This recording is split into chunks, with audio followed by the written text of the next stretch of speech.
From Microbe TV, this is TWiP, This Week in Parasitism, episode 209, recorded on September 22nd, 2022.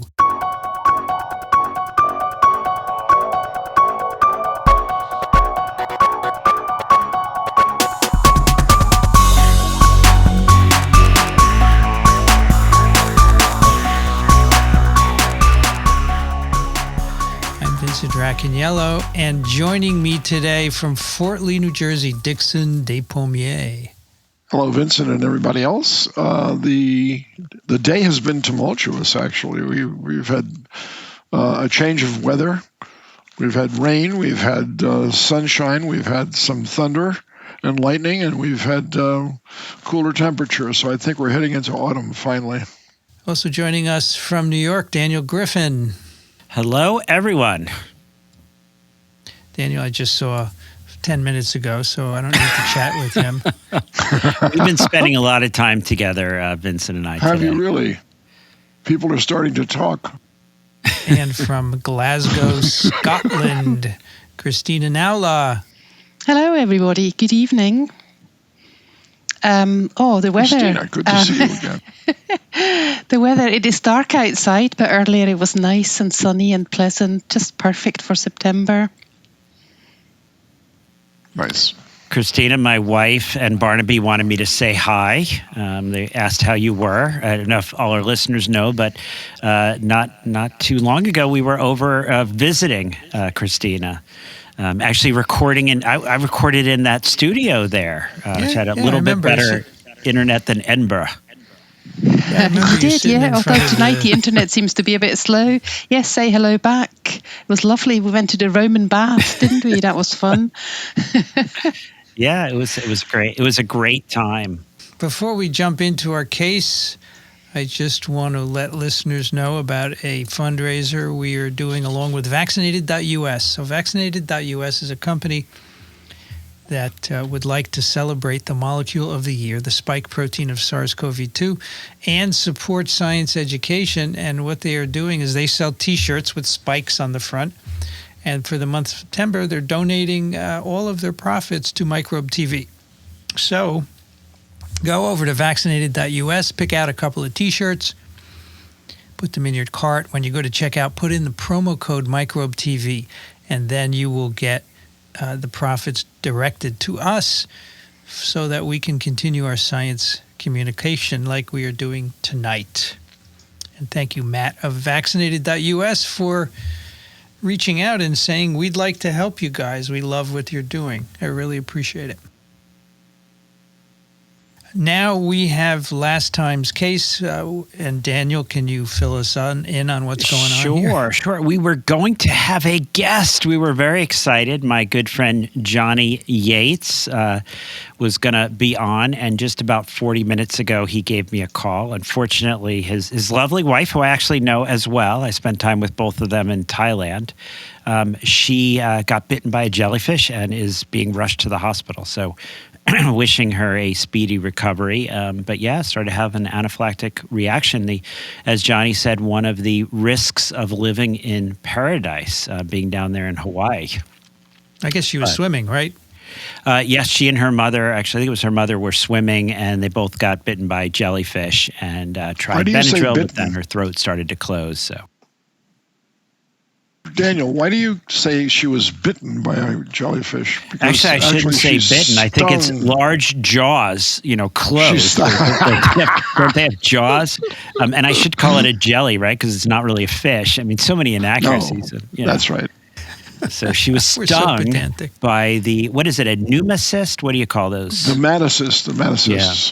It was Metacyst. Yeah. And there's one it's actually lethal. It's called the box jellyfish. It's off the coast of Australia. And it's a tiny little innocuous-looking jellyfish, but if you go near it and you get stung by it, the chances are you're going to die. Yeah. It's actually quite aggressive, I understand. They'll actually come at you. I haven't heard that. But Daniel, can you explain what's happening when you have a sting from a jelly and you go into anaphylaxis? What's going on? Yeah, so it's a protein that's been injected actually by these cells, and then you're having a reaction to those to that protein. So you could think of it as maybe we have Bridgerton fans who listen, like the anaphylaxis you might get to a bee sting. I actually have that as an issue. I once got stung by a bee and throat closed, rushed to the hospital. So that's you one keep of epinephrine with you now. Yeah, I should. You don't. So Yes. when your throat closes, what do they do for you at the hospital? Yeah, so one of the first things which Johnny was doing himself, because he's a physician, is antihistamine. So Benadryl actually can help. The other, you actually can do a diluted epinephrine. This is not the same epinephrine you're doing during a cardiac arrest. So it's different dosing, and that can be. And so a lot of people will have these actually epinephrine pens, and that can actually help open up, allow you to continue to breathe. But yeah, so it can be quite a scary issue. But shall we move on to the case? Yeah, Indeed. All right. So last week we presented a case, and actually this is a case that Johnny was involved in the management of. So I'll say Dr. Yates, an adult female resident of Hawaii, had presented to the emergency department with several days of fever, abdominal pain, urinary hesitancy, and generalized itchiness. White blood cell count was elevated at 14,000 without eosinophilia. The urinalysis at that point suggested a urinary tract infection, so she was treated for a UTI, discharged home. But then she comes back the next day. So she returns because of worsening abdominal pain, bilateral hip and leg pain, dizziness, diffuse hyperesthesia, and allodynia. So I mentioned that was pain from stimuli which are not normally painful. This was worse in her feet and legs. The urine culture from her initial ED visit grew normal urogenital flora. Sort of shocked, right? Because Dixon, isn't urine one of those sterile fluids? No, it's not. Her leukocytosis increased, and she now had eosinophilia, so white blood cell count 15,500. Absolute eosinophil count was greater than 500. Laboratory evaluation was otherwise unremarkable. CT scans of brain, abdomen, and pelvis were normal. She was hospitalized. Her allodynia worsened despite treatment with analgesics. She developed a sensation of electric eels swimming through her body. EMG, nerve conduction studies were normal. The patient underwent a lumbar puncture, and CSF examination was notable for eosinophilic meningitis, which 138 WBCs, 13% eosinophils, absolute eosinophil count 18. A diagnostic test was performed, and we will have, we thought we were going to have a guest do the unveil to tell us. And one of the characteristic features of this case that Johnny and I were discussing as he was waiting for the ambulance was that this individual did not have any obvious exposures that they knew of, and they did not have a headache. Had they eaten any salad? That's an interesting question, Vincent. He didn't tell you. Huh? You've been reading, Vincent. You've been reading. Oh, I've been on TWiP for 209 episodes. I do learn some things. All right. Apparently, a lot of our listeners have been reading also because they gave some interesting answers. All right. Well, let's check it out. Christina, take that first one, please.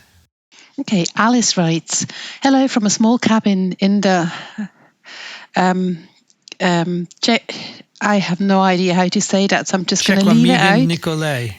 Okay, thank you. Chequamegon Nicolay National Forest in northern Wisconsin? Wisconsin, yes. Oh, wow. I got that right. Today is a windy... Good. You're doing good. Apologies, I am a foreigner in the US, so... No. Now I've lost my... Good. There we are. Sorry. Today is a windy day with thunderstorms approaching slowly. I recently became a fan of TWiP from a suggestion from a colleague and now thoroughly enjoy expanding my parasite knowledge during my long runs. This is my first entry and attempt.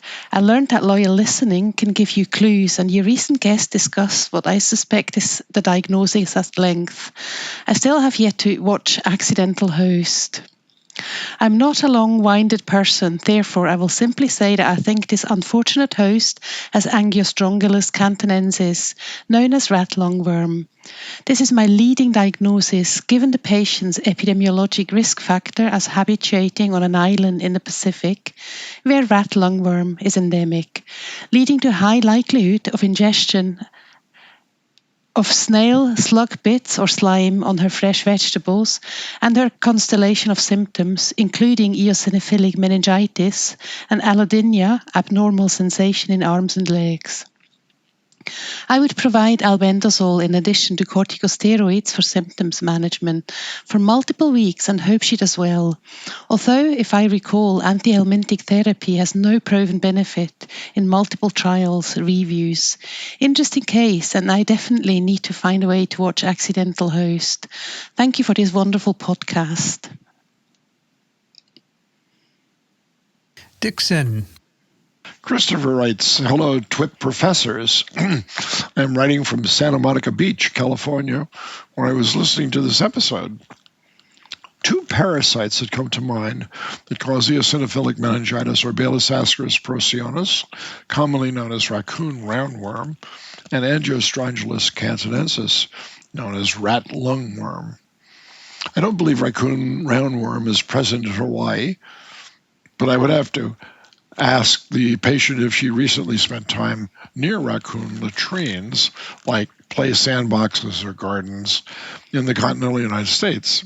I believe it is more likely that she has rat lungworm since it is found in Hawaii. Perhaps she was infected by accidentally eating a slug or a snail. Perhaps it was intentional. Who knows? Some of these snails look tasty. Okay, Daniel. All right. Yeah, that reminds me of a joke. What's worse than finding a slug in your salad? Finding half a slug in your Half salad. a slug. Okay. There you go. There you go.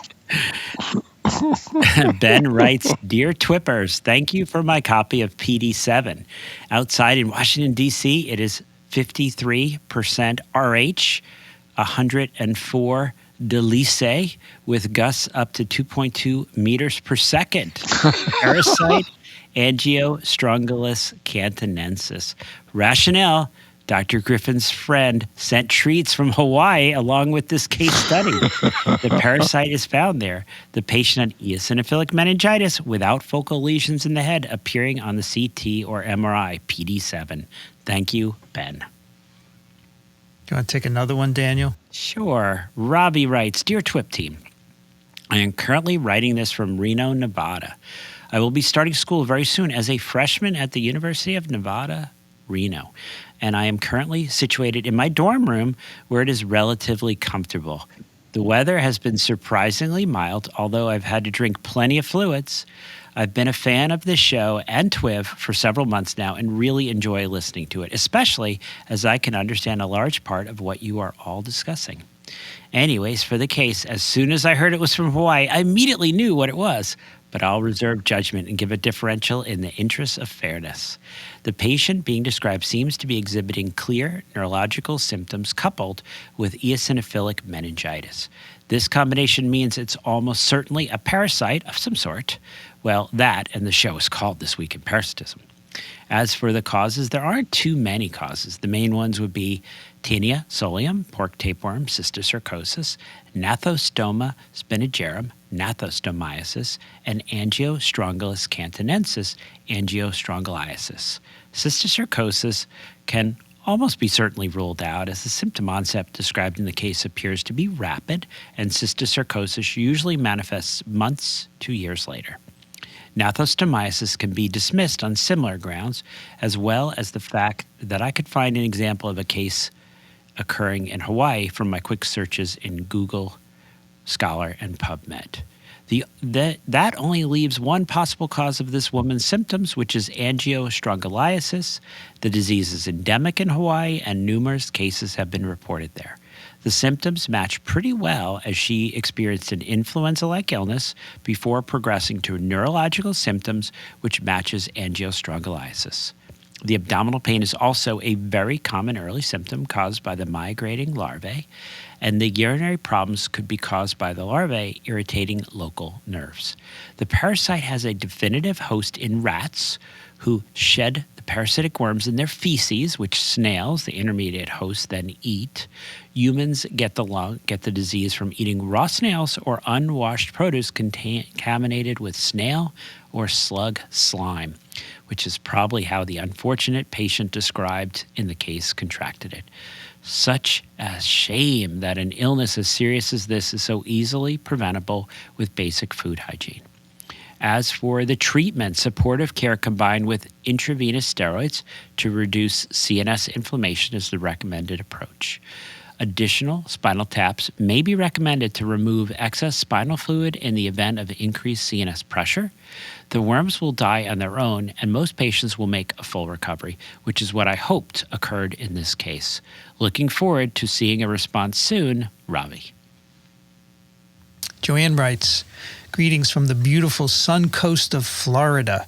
I'm writing to you from my 76 degree Fahrenheit air-conditioned room, but the outside temperature is 92 Fahrenheit, 33 Celsius with a humidity of 63% and a heat index of 108 Fahrenheit. That's too steamy for me, so I decided to join in the gross fun and tackle your case study. Before I give you my educated guess, I want to say I've been listening to TWiP for about 6 months and heard Dr. Despommier mention TWiP in an episode. I listened to A Red Herring, my first TWiP episode, and voila, I'm already hooked like a raw fish with anisakis worms, spoiling my sushi experience. My background is in medical laboratory technology and other related activities. I'm currently retired, but working to keep my mind and body healthy by following evidence-based information based on science. These podcasts from Microbe TV and especially Dr. Racaniello's calm presence and guidance. I thought they said they listened. Have helped to reduce the confusion and anxiety I often feel during this age of intentional dissemination of misinformation. Case of the adult Hawaiian woman with abdominal pain, Allodynia, leukocytosis, and eosinophilia, both in the peripheral blood and spinal fluid, instantly reminded me of the increased reports of rat lungworm infections Hawaii was experiencing prior to the SARS-CoV-2 pandemic. The Angiostrongoliosis worm's life cycle primarily exists in the lungs of rodents such as rats. Larvae hatched from eggs produced by the adult female worm migrate up the rat trachea, swallowed, excreted in the feces. Slugs and snails ingest the larvae-laced feces, become intermediate hosts for the worm. Humans are infected by ingesting raw water creatures or fruits and vegetables contaminated with slugs and larvae. It's therefore important to control rat and slug populations and to carefully wash all fruits and vegetables before consuming. Boiling and cooking these foods will also kill the parasites. Individuals infected with A. costaricensis species present with abdominal symptoms and may result in appendicitis, which may require removal of the appendix. A. cantonensis infections primarily involve the brain, meninges, and sometimes the eye. The Hawaiian woman in this case appears to have symptoms that suggest the presence of multiple species. A definitive diagnosis can be made by recovering worms from the involved tissues, but this can be difficult and involves invasive procedures. It doesn't appear to be a specific treatment for infection. Infections are supposedly self-limiting, may resolve on their own. Immune and inflammatory reactions to the dying worms appear to cause the symptoms. Thus, antihelminthic drugs may worsen the symptoms. Corticosteroids may help with symptom control. My diagnostic guess is that the patient is experiencing both abdominal and cerebral angiostrongoliosis. If this diagnosis is correct, this exercise will be an especially good teaching moment. I seem to learn more when I make a mistake. Thank you for the opportunity to participate in this learning exercise. I look forward to hearing other participants' comments and differential diagnoses. Keep the podcasts coming. Sincerely, Joanne. All right, back to the top. Christina. Michael writes, this presentation is an example of eosinophilic meningitis. If you have this diagnosis in Hawaii, particularly on the Big Island, you have likely been infected with rat lungworm, Angiostrongoliosis Cantonensis, and the clinical syndrome is neuroangiostrongoliosis, rat lungworm disease. This nematode was first discovered in China in 1935, but is now endemic in Asia, Australia, the Caribbean islands, and the Pacific islands. It has also spread to the American continents, with more than 2,800 cases of human infection reported in 30 countries. The life cycle was originally elucidated by Mackerras and Sandars in Brisbane, Australia, more than 60 years ago, before the parasite was generally recognized to be a rare human pathogen.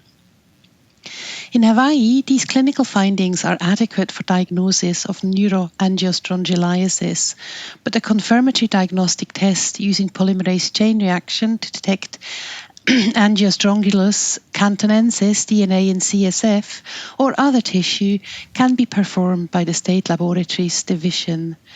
There is no specific treatment for mild self-limited disease. However, preliminary evidence-based clinical guidelines for the diagnosis and treatment of neuroangiostrongoliosis have evolved. The larval parasites cannot reproduce in humans and will die eventually, causing inflammation.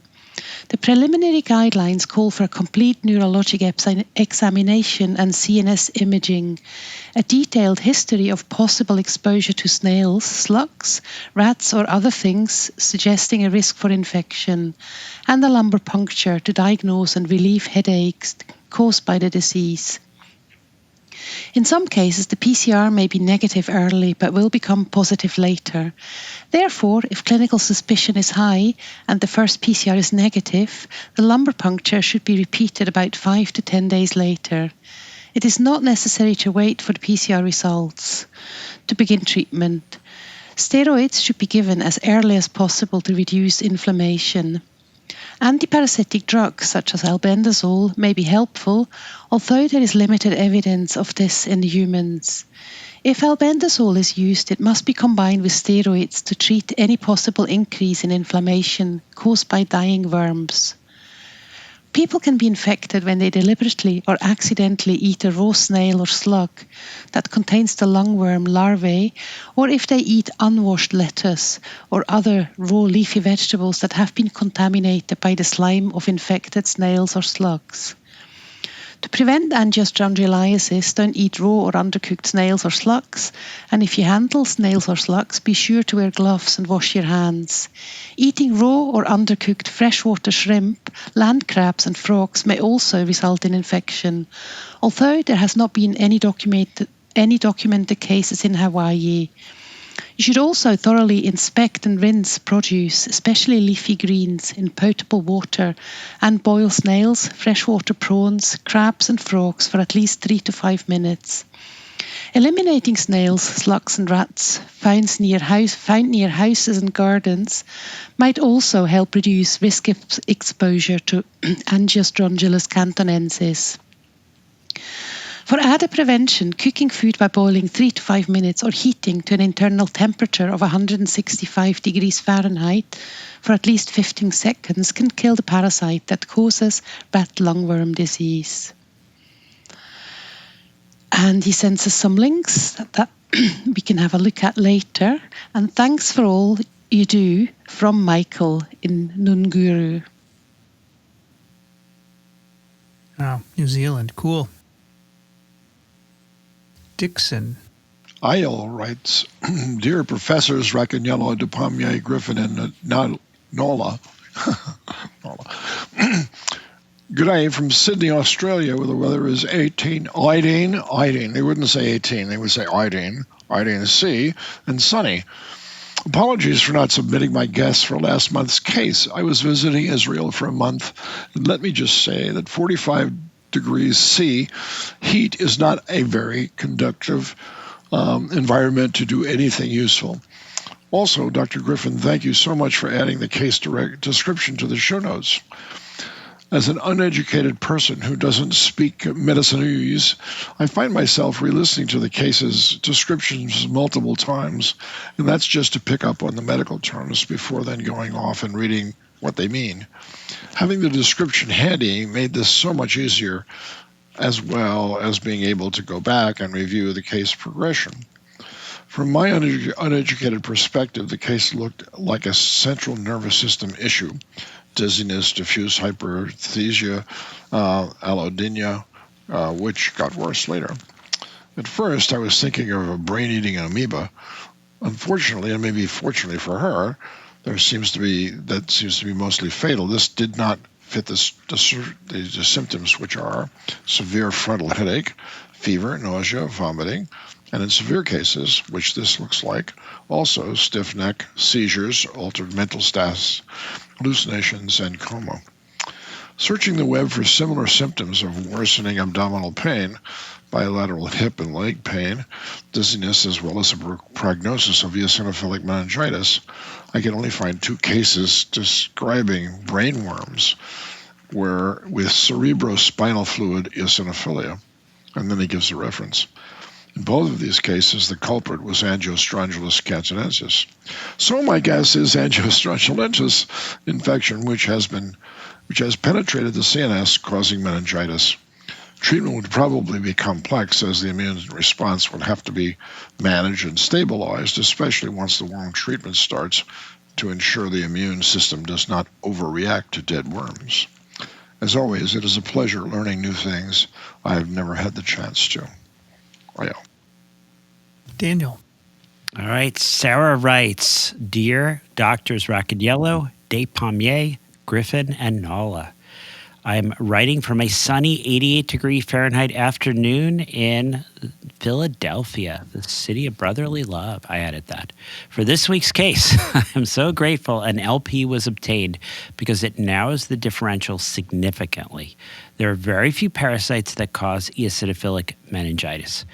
I think this is a case of Angiostrongoliosis Cantonensis, the terrifying rat lungworm. The patient's residency in Hawaii is her primary risk factor. I guess she acquired the infection from eating fresh produce, probably salad, with a tiny slug or snail full of A. Cantonensis larvae. The larvae migrate from the intestines and love to crawl along nerves.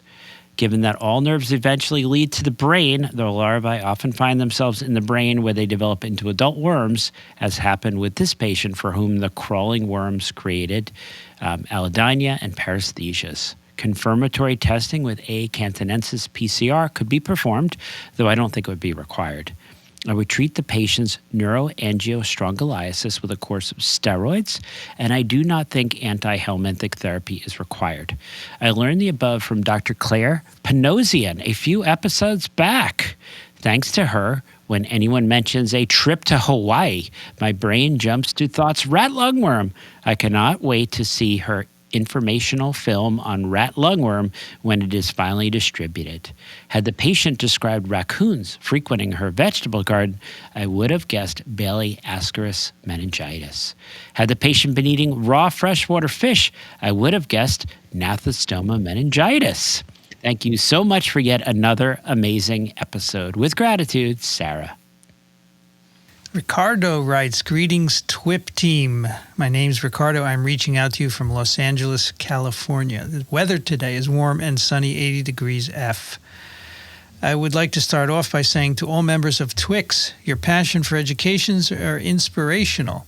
Thank you for the wealth of information and advice you have all shared throughout the years. As a non-traditional undergraduate student aspiring to major in microbiology and immunology, I'm constantly using different episodes of TWiP, TWIM, and Immune to study and for inspiration on how to present various topics in microbiology to fellow undergraduates. After completing Intro to Microbiology, I was left fascinated. So when I was offered a position as a microbiology supplemental instructor, tutor at Long Beach City College by my professor, I was instantly interested. It's now been a year of tutoring. I love talking about microbiology more every semester. Prior to shifting to full-time student work, I spent 8 years of active duty service in the Marine Corps. The plan was always to return to school. I never really knew what I wanted to do. As a matter of fact, I still don't. There is one thing that I do know for sure, something this podcast has helped me realize. I need to find a career in infectious disease. This stuff is mind-blowing. For now, I'm working on courses that will allow me to apply as a transfer student to a university that offers a microbiology and immunology degree. On to my diagnosis. I believe this individual is suffering from Angiostrongoliosis. The main detail that caught my attention in the information provided about the patient case was the eosinophilic meningitis and the presence of eosinophils in the CSF. Eosinophilia pointed me in the direction of a helminth infection, and from there I had to find out which ones caused the given symptoms. After some Googling and CDC-ing, I decided that Angiostrongolus genus was our culprit. In the last few weeks, Dr. Griffin has made one thing clear to me. You can be infected with more than one pathogen. Both Cantonensis and Costaricensis combined seem to correspond to the signs symptoms presented by the patient. Looking forward to the answer. Hope to win a copy of Parasitic Diseases. That would be an amazing resource. Christina. Kimona writes, Dear TWiP team, I did not experience the aha moment that Dr. Dixon so clearly expressed when listening to this pure Hawaiian woman's evolving ailments. My diagnosis is derived by means of exclusion following a search on parasitic causes of eosinophilic meningitis, diagnosed on her CSF exam. EMG and nerve conduction studies were normal, which also supports a central etiology. My strongest contender is Angiostrongoliosis Cantonensis, which occurs typically in Southeast Asian countries and Pacific Islands, including Hawaii. Infection is acquired by eating raw or undercooked mollusks and crustaceans or contaminated vegetables. After ingestion, L3 larvae penetrate intestinal walls, gain access to bloodstream and migrate to the CNS, where they often die in meningeal capillaries, inducing an eosinophilic inflammatory response. Symptoms usually arise within 2 weeks, and a heavy infestation in the brain, meninges, can produce severe neurological symptoms of meningitis. Headache, stiff neck, fever, but also body aches, ataxia, abdominal pain, muscle weakness, and even urinary retention, incontinence. Whereas spinal cord involvement can produce radiculitis. A. costaricensis causes abdominal angiostrongoliosis, causing abdominal pain, fever, and peripheral eosinophilia, but does not migrate to the brain. Perhaps she is co-infected with both. Diagnosis is made by history of headache, likely larval exposure within 3 months, and eosinophilia in with more than 10% of white blood cells in the CSF. MRI could show cerebral congestion and microcavities correlating with larval migration. Yet 66% have a normal MRI, and I suspect the same applies to CT. CSF reveals large eosinophils and is sometimes cloudy and described like coconut juice, which is said to be pathognomonic for angiostrongoliosis. PD7 mentions an ELISA test for A. cantonensis, crude antigen, and RT-PCR of CSF can detect DNA from less than 1 larva. Treatment aims at reducing the inflammatory response and relieving pain. Albendazole for 2 weeks is mentioned, yet cautions this can trigger an enhanced inflammatory reaction from massive parasitic death. So concomitant anti-inflammatory drugs like prednisolone may be used. Other parasitic infections that I found listed as inducing an eosinophilic meningitis include Gnathostoma cysticercus, Schistosoma, Toxocara, Baylisascaris, Paragonomyosis, and Trichinella. I have included my rationale below as to why they would be less likely than Angiostrongolus infection, but no need to read on air. This case presentation had me puzzled, and I can't wait for the next TWiP to drop. In suspense, Kimona. If I'm not mistaken, Kimona is a former Columbia student. Really? Yeah, I know, because I have her last name, and I was actually on her PhD committee. I think she was a MD PhD student. I was on I'll be darned. her PhD committee. All right, Dixon, you are next. Martha writes, Dear TWIPsters, I hope I'm not too late responding to the case in episode 208. I'll try to be brief since I think you'll be getting a lot of responses to this case of an Hawaiian woman with eosinophilic meningitis. Her case is remarkable for hyperesthesia and allodynia. No mention is made of dietary intake or animal contact. A quick Google search indicates that this can be caused by 3 parasites: Angiostrongoliosis Cantonensis, Bacillus ascaris procyon, and Gnathostoma spinagerum. B. procyon is a raccoon ascarid. Although raccoons are not native to Hawaii, some have made the trek to Hawaii. It's not clear if the parasite came with raccoons. I'm guessing that Dr. Griffin asked about contact with raccoons, and if the patient had exposure to raccoon feces, this would have been mentioned. So I'm eliminating this. G. spinagerum is prevalent in Asia, specifically Thailand and Japan, and in Mexico. No mention is made of travel to these locations, so this is off the list of suspects. A. cantonensis is present in Hawaii. It is acquired by ingestion of uncooked slugs. The hyperesthesia is characteristic of the infection. So in spite of no mention of the patient's diet, I'm guessing this is an infection with A. cantonensis. Best wishes to all, Martha. Daniel. All right, Gina writes, regarding the Hawaiian woman with fever, abdominal pain, itching all over, allodynia, and eosinophilia, and other symptoms. My best guess is A. cantonensis. Thank you for all your work. I look forward to hearing the answer, Gina. And I'm going to take another. I'm going to double up here. Michelle and Alexander from the First Vienna Parasitology Passion Club write, Dear quadrivalent TWIPsters, the case presented in the last episode was about an adult woman living in Hawaii who presented to the ER with multiple symptoms, including abdominal pain, several days of fever, urinary hesitancy, and generalized pruritus. Labs showed mild leukocytosis and no eosinophilia. Patient treated for UTI, sent home. Next day, she returns. Let's go through the differentials. 1. Gnathostoma species.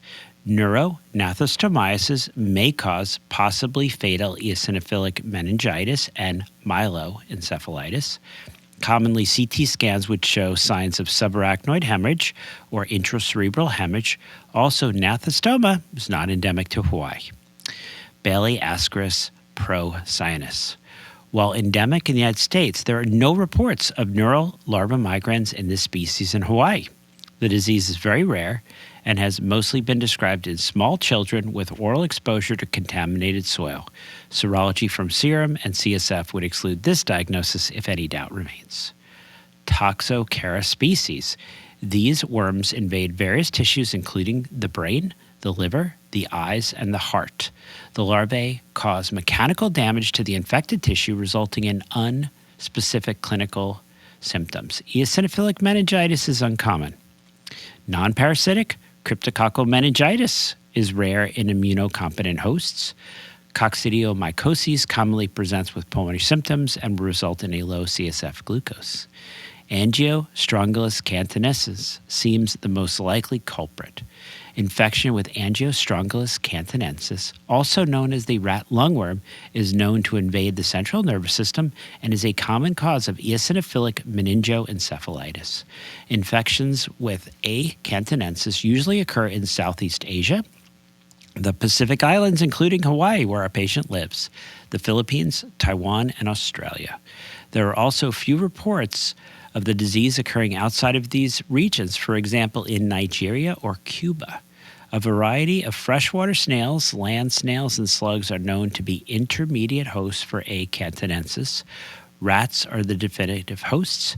Paratenic hosts include certain amphibians, prawns, and fish. When neuroangiostrongoliosis is suspected, lumbar puncture with cell count, CSF, protein, lactate, glucose is the first step. In the setting of eosinophilic meningitis and classic presentation, a presumptive diagnosis can be made, but if available, CSF PCR can be used to make a definitive diagnosis. Therapy has long been controversial, and anti-helminthic therapy was often withheld in favor of corticosteroids so as not to exacerbate CNS inflammation. A recent review of human and animal reports by Jacob et al. Found favorable outcomes after treatment with albendazole and related drugs with or without steroids in more than 90% of human cases, and no concern for neurological deterioration after initiation of therapy. Therefore, I would strongly consider early albendazole therapy. To prevent infection, fresh produce should be thoroughly washed with clean water, although the infected slugs are very small and can easily be missed. The consumption of raw or undercooked crabs, shrimp, frogs, which can act as parotinic hosts, should also be avoided. Finally, control of the definitive host, the name-giving rat, also plays an important role. The most remarkable aspect of this parasitic disease is probably the extraordinary severity of neurological symptoms such as allodynia, hyperalgesia, and electrifying pain, which are unusual in meningitis and encephalitis. The generalized distribution points toward diffuse inflammation of the central nervous system as a response to infection, as opposed to direct tissue damage caused by invasive larvae. Thank you for this great case. All the best. Michelle and Alexander from the First Vienna Parasitology Passion Club. All right, Justin writes, longtime listener to all the TWiP podcasts, first-time submitter for case diagnosis, A. Cantonensis rat lungworm from eating intermediate host, freshwater shrimp, land crabs, frogs, snails, slugs, etc., probably from salad or other produce causing angiostrongoliosis. A PCR test can be used for confirmation.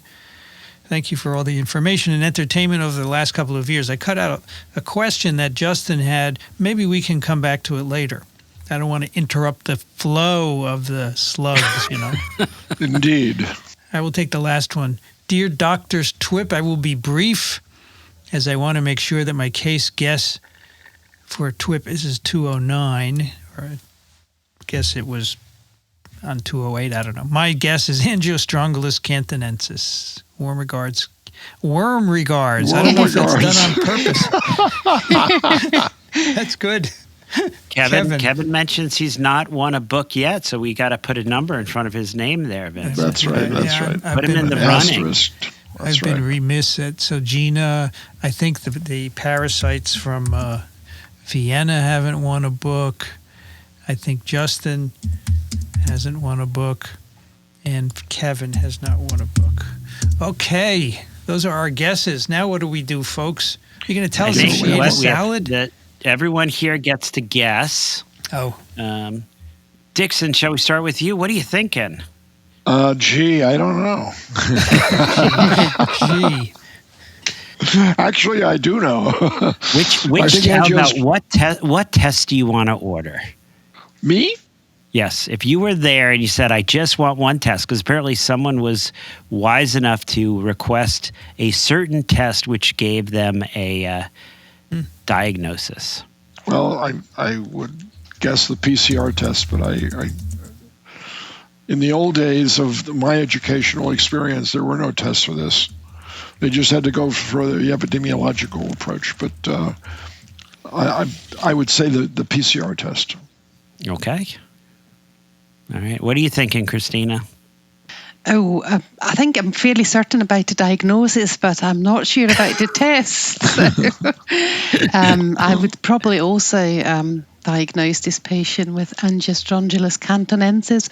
Although I didn't actually consider it myself, but I thought some of the presenters or some of the writers have introduced the thought that this might be a co-infection with two different Angiostrongoli infections or worms. So I thought that was quite interesting, but that's not something I had thought about myself, to be honest. So I'll go with the Cantonensis. And I suppose, PCR test works for everything. So I'm just blind guessing. All right. Vincent, what are you thinking? So eosinophilic meningitis, Hawaii, Angiostrongoliosis. But I think the test would be a stool exam. Interesting. Dixon, what do you think about that? Well, I don't think this parasite appears in the stool, so I wouldn't look there. I know that's like the guy who lost his watch and he's looking under the wrong street light because the light is brighter. But you won't find the larvae in the stool, Vincent. I'm afraid to tell you that, but that's the case. And rats, this is a tissue nematode from start to finish. Yeah, rats you might find in the stool. You'd have to find the rat, wouldn't you?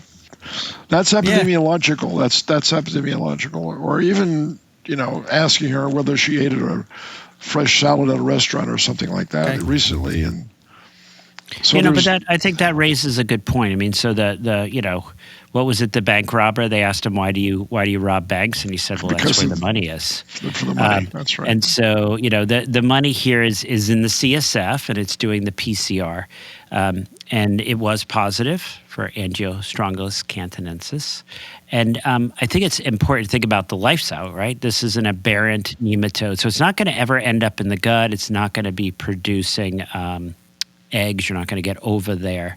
And just to discuss a little bit about this woman, so what happened, and unfortunately, Johnny, who's not here, is on the rat lungworm task force. So I don't know if people remember when we had a case. Dr. Shaw presented the case that we had there at Columbia, and it still, like to this day, troubles me. And it was one of our attendings went on vacation, and his daughter ended up with Angiostrongoliosis, and we called and spoke with Johnny for some guidance on treatment. But just I never forgive myself, right? I mean, you take someone to paradise and then end up with this. So this patient had some interesting features, as we discussed. She was treated with prednisone and albendazole, and actually some of our emailers discussed a little bit of the literature on treating with albendazole, which a little bit controversy, but we have some science suggesting that that's of benefit. The big issue, though, is pain. So she was treated with gabapentin, amitriptyline, duloxetine, actually required opioid pain medications. And she, even by the second week, continued to have uncontrolled neuropathic pain. The allodynia became so severe that she couldn't tolerate any touch to her lower legs or feet. They actually ended up having to do intravenous lidocaine. And then after approximately 24 hours after they started the infusions, she started to have some improvement. So they continued to get these shock-like pains. They actually did a skin biopsy looking for this small fiber neuropathy, which can develop. One of the tough things to give follow-up is that this individual continued to have severe pain for a year. So really incredibly devastating. I know at one point we got an email where we were requested to be more, more sensitive. And that was that story of those individuals who were drinking some sort of alcoholic beverage from some kind of a bowl, and then they realized there was a slug in the bowl, and then, several of them became quite ill. So this can really be quite a devastating disease. A couple of the things that sort of threw people off, she didn't have a headache. That's about 80% of people have headaches, so you can see this without headache, as we see here. The big thing also, when she first showed up, there was no eosinophilia. So it can take time for the eosinophilia to develop. And I think one of our emailers also wrote in too, it can take time before you actually end up with CNS penetration and a positive CSF PCR. So this blood eosinophilia is actually a variable finding. Headache is a variable finding. Now, the patient regularly did consume raw vegetables, which is not uncommon. And she did not have any history of finding a slug or anything, but a lot of times you're not going to find that, right? Because it might just be the slimes. You're not going to find that half a slug or even that entire slug. So Daniel, what's the cause of the limb pain? Do we understand that? So, I mean, some of the thought is actually that the larvae are actually migrating on the nerves, and then they're triggering this inflammatory process, and actually can trigger this small fiber neuropathy. Okay. Well, I think somebody mentioned that in their letter, didn't they? Yes. Somebody mentioned that the larvae are... Yeah. I mean, that's. I'll put that in the category. That's one of the ideas. That's one of the a hypothesis. Theories. The actual mechanism is not 100%, as I see, not 100% well understood. But there's ideas it could be neurotoxic effects from the parasite. There might be immune mediators, immune process. So it's probably a little bit more complicated than suggested there. And Hawaii isn't the only place this is found, by the way. Paul Beaver, who was the parasitologist of great renown at Tulane University's medical school, also described this parasite not in people, but rather in rats along the wharfs in New Orleans. So the life cycle exists there. Whether or not people become infected or not is still a conjecture, because I don't think anybody has been described as acquiring this infection in New Orleans. But it would be horrible for the tourist industry if they discovered that you could catch this by eating shrimp. But of course, in New Orleans, all the shrimp are cooked. So, you have shrimp Creole and shrimp etouffee and all kinds of other tasty dishes, but everything is cooked, so you wouldn't come in contact like that. It's not a land-based place where you'd expect the rats to contaminate farm produce, or the larvae would get in touch with snails, and then it's not like that at all. But nonetheless, it was still there. So rats can go everywhere. They don't pay steerage when they get on board a ship. They just crawl into the hull and wait until the ship docks to the next port, and then they get off. So the rats are found wherever pigeons and cockroaches and several other prairie domestic animals, pigeons, are found. So that you can throw them into that category. So it's probable that the life cycle exists in many places. But in Hawaii, there is a particular life cycle. And there was a guy there by the name of Alicata, who was a parasitologist in charge of the University of Hawaii Medical School's Division of Parasitic Diseases. And he wrote a treatise on this before he retired. And I've read portions of that treatise, and it's quite extensive. And he spent his whole life studying this parasite. So it's quite an impressive body of knowledge that he contributed. So, Daniel, Johnny sent me a couple notes. Yep. I think he must be doing this while he's sitting there waiting in the ER with his wife. But let's see, a couple of the things. And this is because he doesn't want me to get on the blacklist with the Hawaii, Chamber of Commerce or something. But sporadic cases each year, they reached a maximum of 19 in 2017. So to just give you a sense, it's not like everyone goes to Hawaii and they all end up with, parasites in their head. So far, there's only been one reported this year, which actually, pretty good. He is suggesting that to some degree there might be some underreporting, right? Because there's a spectrum, right? Someone's in horrible pain like this, they're seeking medical care. But you think of milder cases where, you have a headache or whatever, you might just sort of let it go. Does point out that the Puna district on the Big Island is really the hot spot. And the state has signs at airports, shopping centers, farmers markets saying wash your fruits and vegetables to prevent foodborne infections. But they don't explicitly say because of rat lungworm. That's right. I can see that. Like if they did that might. And apparently there's also some educational efforts at the elementary schools. Right. So. Can I ask a question, Daniel? I'm going to the Big Island in October. Yeah, yes, you are. Sorry. I am. So eat cooked food only, Vincent. No salads for you. Sorry. Okay. Will do. Go ahead, Christina. Yeah, I was just wondering, is this infection associated with fatality in some instances, maybe if there's high larval burdens? I'm just wondering. I'm not very familiar with this particular parasite. Yeah, fortunately, there aren't that many cases, so I don't think I'm familiar with any fatalities. Just the extremes where there's horrible I haven't heard pain. that either. But I could take a look at that. And Vincent, what are you doing going to the Big Island? I'm going to the Society for Leukocyte Biology meeting to do an immune podcast. Leukocyte. Oh, that's great. Good. And since it's so far, I figured might as well stay there for a bit, right? Oh, absolutely. Absolutely. And if in doubt, Vincent, just have your food potentially deep fried. fatal. All So right. I guess I'll have some cases have been. Everything cooked, no lettuce, no Yeah. raw anything, right? You got it. Yeah, That's just right. take the Glaswegian approach. Deep fry your food. Yes. And lots of beer and wine, right? You got it. That's right. To make the And you larvae can go drunk so they surfing don't as find where they many need to times as you go. want. No, I have to say the Big Island is a beautiful place, Vincent. It is. We went there when Daisy was but a pup. I think she was about 6 months old. And we went with some friends from Alaska, and we stayed over on the West Coast. So there's the West Coast, which is dry, the East Coast, which is very wet.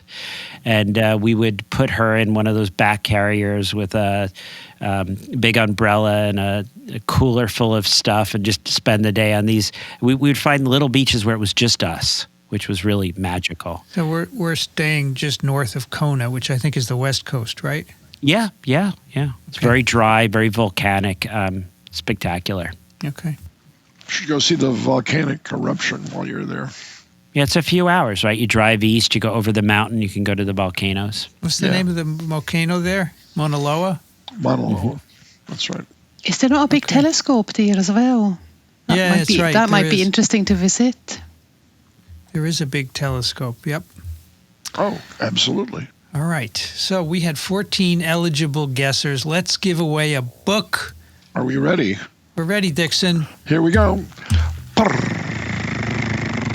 Number 13, which is Justin. Justin! So Justin is the fella who I cut out some of his question. Let me read just a bit of this because maybe you guys can answer this. He's got a question. He goes to swim. He's in Orange County. He notices that lately visitors bring their babies with diapers. He sees the parents throwing the diapers in the trash, washing their babies in the showers next to the beach. So the water flows onto the beach, and he uses these showers to rinse his feet. But he stopped doing so after seeing all the diapers and soiled babies. And he wants to know what risks are there. He says he remembers on TWiP we discussed the risks of dogs pooping on beaches, but what about babies pooping on beaches? Well, you might slip. So we'll start with mechanical. You can slip on the poo. That's right. Then we'll move on to microbiological. So, all toddlers are colonized with Clostridium difficile, by the way. And so there is going to be some C. diff in that feces, so that's not great. And then, E. coli, all this other stuff, like all the normal fecal contaminants. Not a lot of parasites, right? I mean, I'm not thinking there's going to be much. I mean, there'll probably be pinworm in some of these little kids. We might see higher level when they're little, but I don't think you're going to get pinworm by, stepping on their. Remember, pinworm is not transmitted by feces. Yeah, so you're not gonna get that. Not gonna get it definitely this way. But what else should we be thinking about? I'm thinking mainly bacteria And viruses. Maybe some viruses. Well, I mean, if the kind that make you sick. The kind that make you sick. I mean, like rotavirus, maybe? I don't know. Yeah, noro and rota, and so. But then you'd have to contaminate yourself. It sounds like you're a fastidious person, and you'd wash your hands, and so I don't think it's an issue. Some of the enteroviruses, maybe. These could be vaccinated children who are not going to get any manifestations, but maybe they're shedding stuff. Maybe they're shedding OPV, Daniel. So if Justin is not vaccinated, that could be an issue. So make sure you're vaccinated against polio, Justin. Yeah, this is true. Daniel, do babies get norovirus, or they just get rotavirus typically? No, they get both noro and rota. Okay. I think there was a recent norovirus outbreak actually on the Health Alert Network. So I think it was a Grand Canyon, maybe. I think a bunch of folks in the Grand Canyon. So. Oh yeah, I just saw that today. Some campers, like over 200 people, right? Really? Yeah. How miserable, right? Like you're supposedly you have this beautiful experience, and now you're just like Zeus. Particularly when you're camping. I mean, it's not like the facilities are great when you're camping. Yeah. Right. Yep. Yeah. Yep. Dixon, you have a hero for us?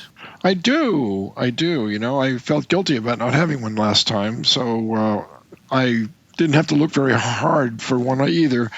I picked Dr. Dan Colley for two reasons. One is that he's extremely widely known for his work on schistosomiasis. and spent many years at the Centers for Disease Control before ending up at the University of Georgia. And secondly, he's a very good friend of mine, and I see him a lot at meetings. I don't stay in touch as much as I should, but he ran a group called, I'll come up with that as we read his bio, Fancy Gap. The name of this meeting was the Fancy Gap Meeting for Parasitology for the Southeastern chapter of the American Society for Parasitologists.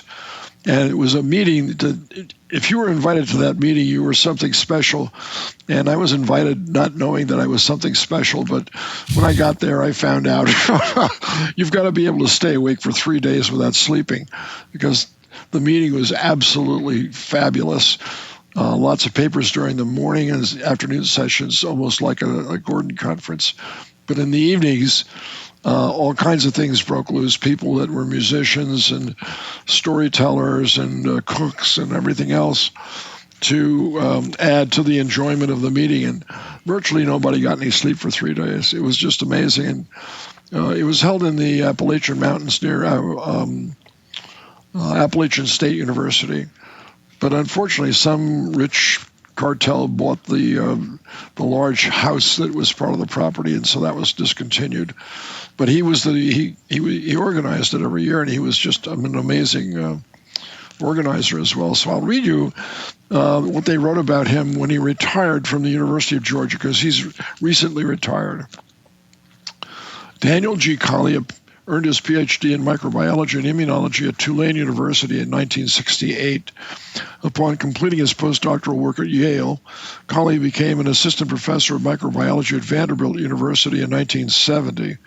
He was promoted to associate professor of microbiology in 1974, as well as becoming a faculty member in the Center for Latin American Studies at Vanderbilt in 1972. He has conducted much research at Vanderbilt and the Veterans Administration Medical Center in Nashville, focusing primarily upon the tropical parasitic infection called schistosomiasis. Daniel G. Collier is currently Director, Center for Tropical and Emerging Global Diseases, and Professor of Microbiology, the University of Georgia. Dr. Collier, PhD, has had a distinguished career in parasitology, dealing especially with immunology, the immunology of schistosomiasis and Chagas disease.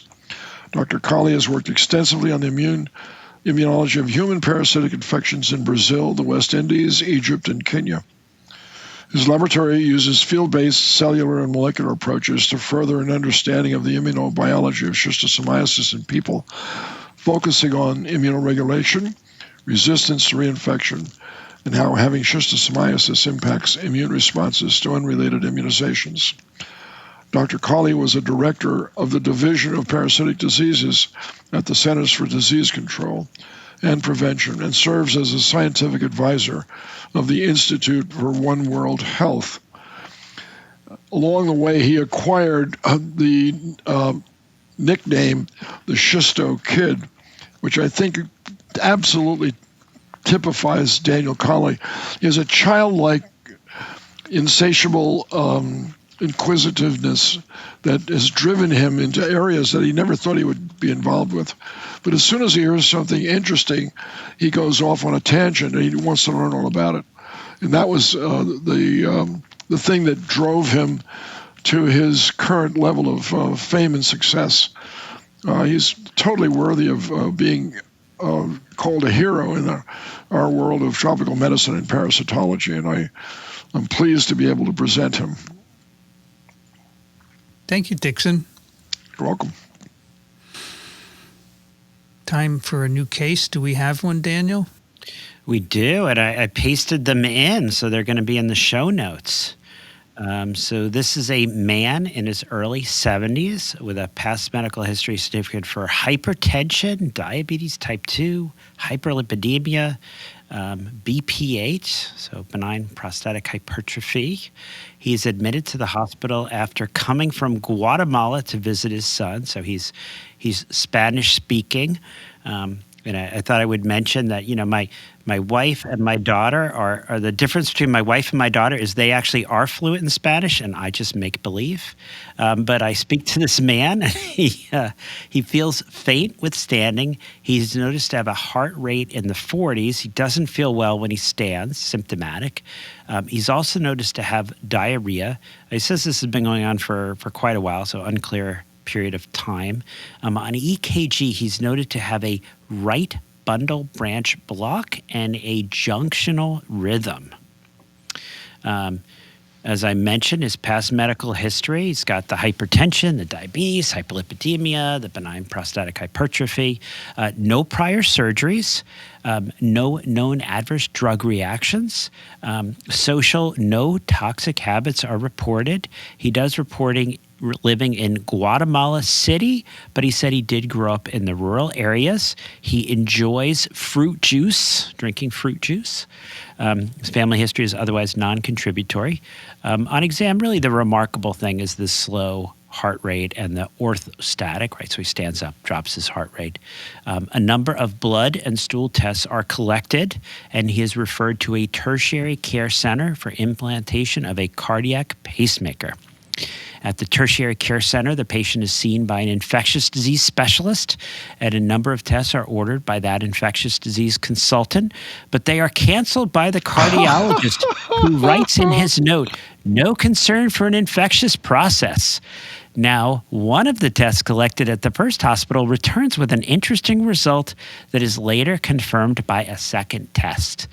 We later hear that cardiologist is promoted to the head of a research institute. No,